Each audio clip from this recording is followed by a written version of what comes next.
Hello friends, this is Rishi Gupta and today I'm here with another book review, and the book that I'm going to be talking about is called Circe by Madeline Miller. So guys, my first thought when this book came in front of my eyes was definitely the title. Circe is, if you might recall, if you have watched Game of Thrones, you would know that Circe is the main antagonist in Game of Thrones, Queen Circe, and Circe is also the primary character in this particular novel. So yeah, that was my first thought. And in hindsight, after having read the book, I can definitely say that there are certain similarities between these two characters. So we'll talk about that as well. So yeah, so my first thoughts about the book. The book is a decent one. So I'll definitely not say it's an exceptional book. It's out of the world and all of that stuff. But yeah, it's a good book. It's a good read. It's sort of an education in Greek mythology as well. So the book draws inspiration from Greek mythology. I am not very familiar with Greek mythology. Whatever I've seen on the movies and in TV shows, that's about it. So yeah, it was kind of an education for me, knowing about all the gods and their kin and all the rivalries that exist. So that was kind of new to me. So I really enjoyed that. So that was one thing that I enjoyed about the book. Another thing is that it's been written very well. So I must definitely compliment the author that the language that is being used, the flow of words is excellent. You really get engrossed in the way the book has been written. So again, that's something that is in favor of the book. Another thing that is good about the book is definitely the central character. So I think that's the most admirable thing about this particular book, which is the central character of Circe. Circe is born into the halls of gods, probably two of the most powerful gods in the pantheon of gods that existed in the Greek mythology. But she's relatively powerless. She does not have many special skills, so she's kind of neglected in her household. And that is when you realize that even though she's a god, she's blessed with eternal life, she's blessed with all the comforts of the world, but still she's not really happy per se.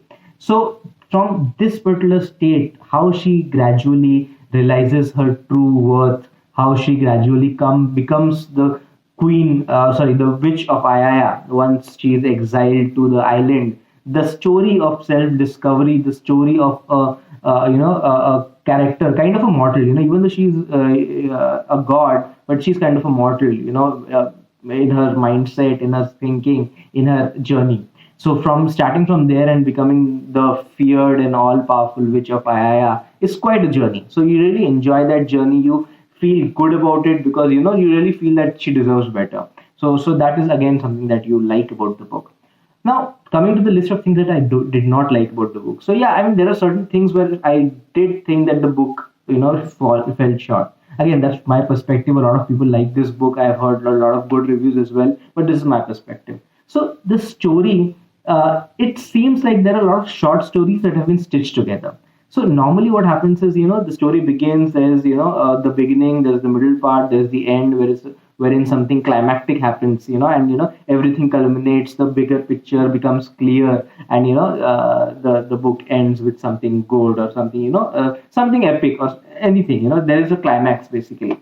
So in this particular book, I mean, there are a lot of characters apart from Circe, but none of them have been given the depth that you might expect in a novel. So obviously Circe has been explored in much detail, but others characters just come and go. They don't have a profound effect on the story. Also let's start. The first love that Circe has, Glaucus. He comes, she converts him, she transforms him into a god, and then he just disappears. He does not make an appearance again. Then again, after that, Daedalus comes into her life. He comes in. There is a very short period where they are together, and then she's gone. Nothing happens. Again, you might blame it that she's a god and all, probably others are mortals, but there are immortal people as well in the story. So there is not much that happens that comes together, and towards the end there is something good happening. If you were to ask me who are the other major characters apart from Circe, I would probably name a few characters, but none of them I think have a profound effect on the story. That's something that I definitely have a drive upon. There is no antagonist per se. So again, a good hero normally requires a good antagonist, and Circe is definitely a hero in the story. But again, she does not have a worthy opponent. You might say that Athena was a worthy opponent, but she barely makes an appearance. She's just there twice, probably twice or thrice in the story, and apart from that, there is just mention of Athena. So again, a bit of a disappointment. I'll definitely admit that while reading the book, I was expecting that some of the characters will have a lasting impact. They'll probably reoccur in the story. So Prometheus, the initial incident wherein she defies Circe defies her father and helps Prometheus. I thought that that would definitely come back at some point in the story, because I mean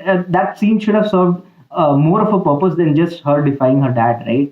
So I thought Prometheus should have come back. I thought probably Glaucus should have come back. I thought maybe someone should have come back from the world of the dead or something. I was expecting something to happen. She did have a son. She did have she did have many romantic relationships with different people, but again they were very transient, very fleeting. I did not think that they made a lot of impact on the story. So yeah, so that those are pretty much my gripes about the story. I did enjoy it to a certain extent, but yeah, when towards the end I was expecting, okay, now something should happen, and the book just ended. Nothing major happened. So guys, that's yeah, probably should will I recommend this book? Probably not. If you have interest in Greek mythology, definitely you should go for it. And then you'll realize that Circe is a lot like Queen Circe from Game of Thrones. One redeeming quality that Queen Circe also had, and which Circe from of Ai also had, was that they did everything they could to protect their children. So I think that is something that Circe. I think that's what George R. R. Martin took from this story. Not this story, probably the mythology, Greek mythology as well. And that is the quality that he gave Queen Circe as well. So guys, probably you can skip the book if you like Greek mythology. Please do give this a read, and that's about it. So guys, thank you for watching this video. If you like the video, please like, share, and subscribe. And we'll be talking about a lot more in the future. Thank you so much.